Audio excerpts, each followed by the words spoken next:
Oi, gente, bom dia. Meu nome é Marcos Dantas, eu sou aluno de Ciências Sociais da UESC, aqui no sul da Bahia. E hoje eu tenho algo muito interessante para conversar com vocês.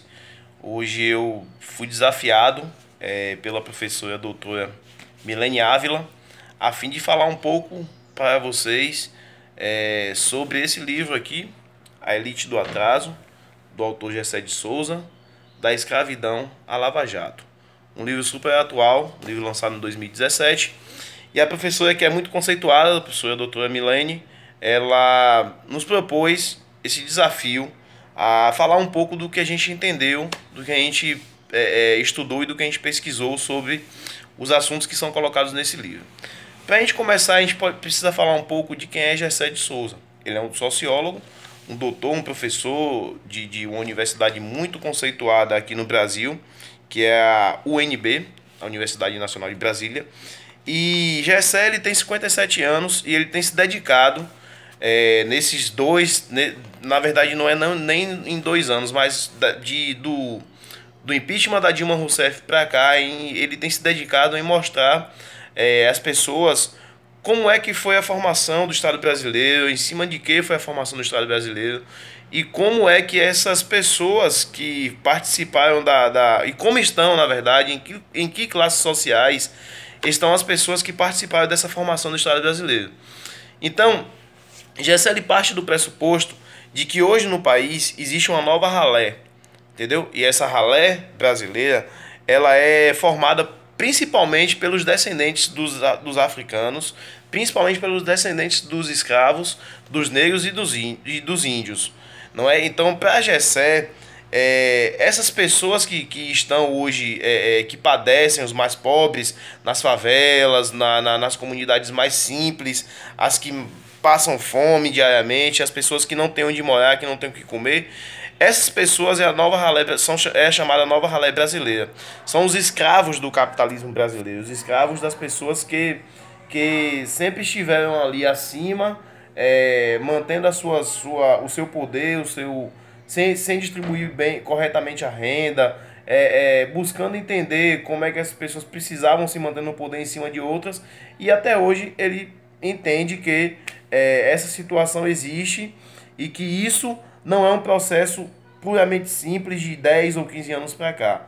Pelo contrário, para Gessé, isso são séculos e séculos onde pessoas são escravizadas diariamente, onde pessoas são martirizadas diariamente, onde o acesso à educação dessas pessoas ele é completamente nulo, a fim de que elas possam apenas prover aos poderosos os trabalhos básicos, os trabalhos de base, a fim de que essa elite, essa burguesia não precise nunca descer para fazer esses trabalhos mais simples, não é que nós temos na nossa sociedade. Então Gessé ele vem trazer uma perspectiva de mostrar que alguns intelectuais brasileiros eles estiveram ao lado da elite sempre, com narrativas fundacionais a fim de que mostrassem esse poder através do poder da fala, do poder da escrita.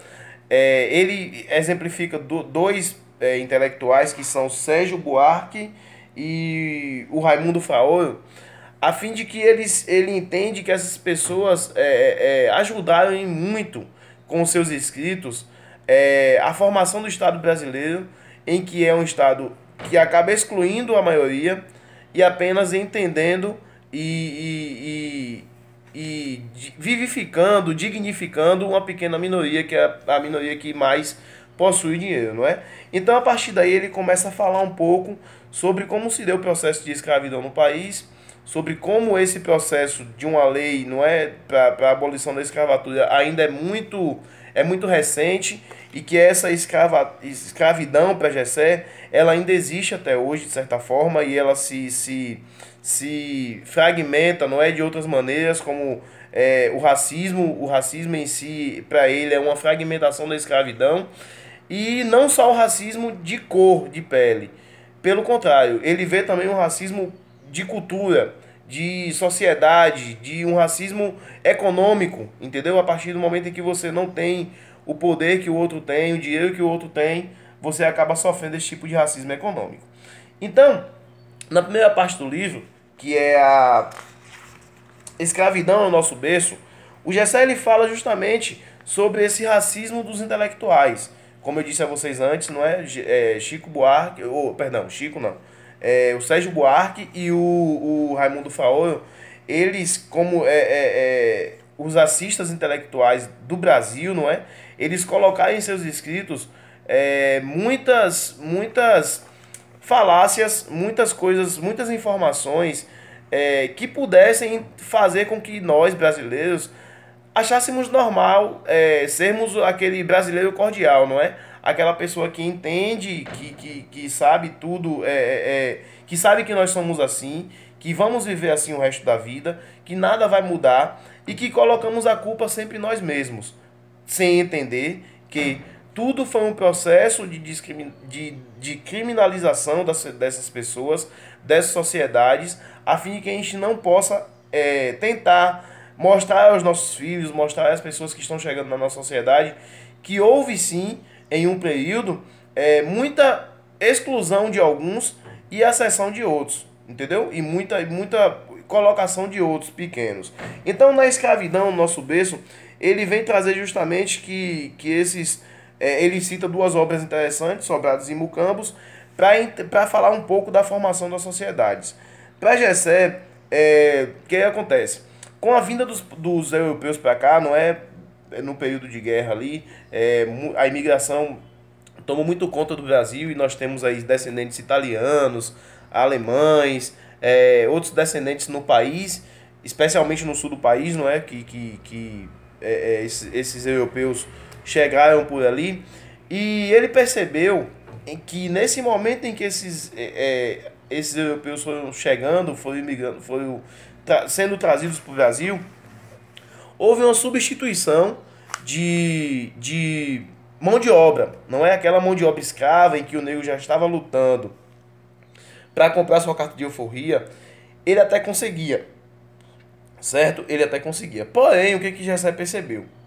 Que o negro ele era jogado na sociedade sem nada, sem direito a nada, sem direito a uma moradia, sem direito a um pedaço de terra.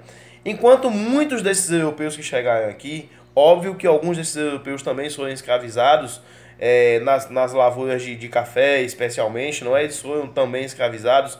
Mas ele percebeu que alguns estrangeiros que chegaram aqui tiveram suas terras doadas pelo governo brasileiro, porque existia uma política de embranquecimento do país. Um país desenvolvido naquela época, para a gente ter ideia, era mais no conceito de um país branco. Então, assim, houve um período em que o governo brasileiro doou terras aqui para algumas pessoas estrangeiras, e essas pessoas acabaram já com essa possibilidade de crescimento, não é? Possibilidade simples, que um pedaço de terra hoje todo mundo quer, e com essa possibilidade simples doada pelo governo brasileiro, essas pessoas chegaram no país. Enquanto isso, em contrapartida, os negros eles ficaram completamente sem rumo, porque eles não tinham mais o trabalho, que eles conseguiam a sua carta de alforria, mas eles não tinham como sobreviver. Eles não tinham de onde tirar o seu sustento. Eles não tinham porque eles não foram pensados para isso na sociedade brasileira. Eles eram apenas pensados para serem escravos, para servirem os senhores do engenho, a fim de que pudessem ser tratados como animais, e a partir daí, do momento em que eles estavam livres, não existia mais nenhum tipo de relação, de importância daqueles senhores para esses negros. Então essas pessoas elas foram substituídas pelos europeus e foram jogadas na sociedade sem um mínimo de humanidade possível, sem um mínimo de caráter, de caráter deles não, mas de caráter do seu ex-patrão, do seu ex-senhor, de falar, olha, você serviu muito tempo aqui, então esse pedaço de terra é seu. Você serviu muito tempo aqui, aquela lavoura é sua. Não, pelo contrário. Os negros eram colocados para fora dos locais dos trabalhos, substituídos pelo branco, não é? E do branco europeu que chegou aqui com vontade de trabalhar e com vontade de sobrevivência. E a partir disso, Gessé percebe que essas pessoas colocadas, elas precisaram se manter em sociedade para comer, para viver, para se divertir, para tudo isso, para se reproduzir. elas precisavam primeiro, antes de mais nada, sobreviver. E aí ele vem trazer que é a partir disso que acontece a formação de classe no país, não é? Ele percebe que há uma elite no país e que essa elite ela começa a tomar conta dessa classe média, de uma esfera pública, a partir de alguns meios de comunicação, a partir de apenas alguns meios de comunicação, não é? Então essa elite ela vai começando a se formar, ela vai começando a ter a sua formação característica de que é a manutenção do poder e a manutenção principalmente de um distanciamento social entre a ralé e entre a própria elite. Então o que acontece? Hoje nós temos o que vivemos no Brasil principalmente pelo fato de precisarmos entender que tudo o que acontece no nosso país é mediante uma formação que foi feita com falta de responsabilidade, com falta de humanidade e principalmente com uma busca pelo poder e pelo dinheiro exacerbada a fim de passar por cima até de pessoas, de vidas e de pessoas que pudessem atrapalhar que essa elite chegasse aonde ela está hoje, não é? Então, no livro, ele vem falar justamente, ele dá muitas informações com relação às questões de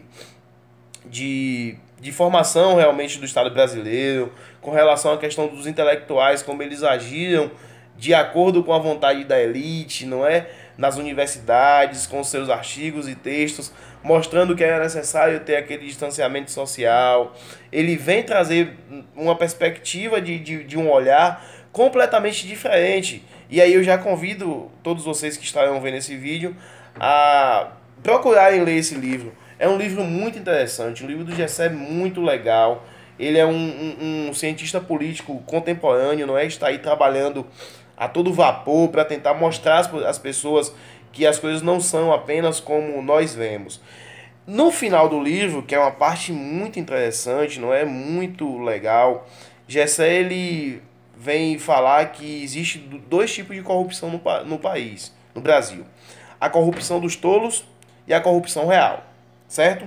Então, para a corrupção dos tolos, Gessé, ele diz, na verdade, ele sustenta a ideia de que aquela corrupção que é falada todos os dias na mídia, e aí ele se atém a Lava Jato, entendeu? Ele se atém à questão da Operação Lava Jato.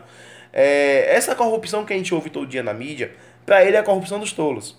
Ou seja, o que a gente sabe é apenas a corrupção dos tolos. Para Gessé existe um macrosistema, entendeu? De uma elite do dinheiro, que é uma elite de banqueiros, de pessoas que sustentam, que financiam isso tudo. E ele afirma que os políticos brasileiros ficam com metade, perdão, migalhas. Eles ficam com migalhas de uma parcela dessa corrupção real. Essa corrupção real, ela é muito mais abrangente e ela é menos difundida pelas pessoas, pelos meios de comunicação principalmente. Porque para Gessé, os meios de comunicação eles agem como marionetes do sistema da elite, entendeu? Então assim, o que ele faz? Ele diz que o que a gente imagina, e aí ele dá um dado muito interessante, em 2017, por exemplo, quando a Operação Lava Jato ela recuperou para os cofres públicos R$ 1 bilhão, certo? Só que, ao mesmo tempo, e isso aí a gente tem acesso à informação, qualquer site desse aí, qualquer telejornal desse vai falar o quanto já foi conseguido pela Operação Lava Jato. Eu me ative ao ano de 2017, que é o ano em que ele fala o livro. Então, para a Gessé, o que acontece? Esse R$ 1 bilhão que foi recuperado pelos cofres públicos apenas pela Lava Jato, ele o Brasil acabou tendo um prejuízo, sabe por quê? Poucas pessoas sabem que o Itaú, no ano passado, ganhou uma causa contra a União, contra os cofres públicos, uma causa de exatamente 25 bilhões de reais. Então, para Gessé, não adianta você mostrar a corrupção dos tolos ganhando 1 bilhão, entendeu? E você perder 25 bilhões na corrupção real. dá um saldo negativo de 24 bilhões de reais. Então, muitas dessas informações que nós não temos acesso no dia a dia são justamente elas que mantêm essa disfunção social, esse controle social de maneira feita completamente errada, de controle social através de uma educação pública que não dá um acesso interessante aos jovens para que se mude essa perspectiva de vida. Então, essa corrupção real, ela é muito mais do que a gente pode imaginar. E aí Gessé traz um dado, uma informação interessante, que ele acha que essa criminalização do PT, ele chama o impeachment de Dilma Rousseff como golpismo, não é? Justamente por entender que o PT, como um partido que esteve no governo por esses últimos anos, foi o partido que mais conseguiu o não distanciamento dessa classe social, não é? As pessoas pobres começaram a gente viu várias frases interessantes e ao mesmo tempo um pouco preconceituosas, não é? Por exemplo, agora todo mundo tem um carro, agora todo mundo pobre anda de avião. E muitas dessas pessoas não aceitavam, essa elite não aceita que as filhas das empregadas domésticas que elas têm, que elas tinham, estudassem nas mesmas universidades que as filhas delas estudavam. Então, para Gessé, esse racismo institucional que o país vive, que sempre viveu, ele é, sobretudo, a grande marca do que o país viveu, do que o país se formou e de como nós vemos o país hoje. Então é um livro muito interessante. Eu vou ficar por aqui. Agradeço a atenção de vocês. Leiam mais Gessé de Souza. É muito, muito legal porque é um outro tipo de informação. É um sociólogo muito conceituado. É uma outra perspectiva de vida, de ótica. E ele está aí, pulsante, com 57 anos, buscando explicar um pouco da formação do país para cada um de nós. Um grande abraço. Muito obrigado à professora Milane Ávila pela oportunidade de falar um pouco sobre esse livro, e fica aqui o meu agradecimento em geral aos meus colegas e à professora.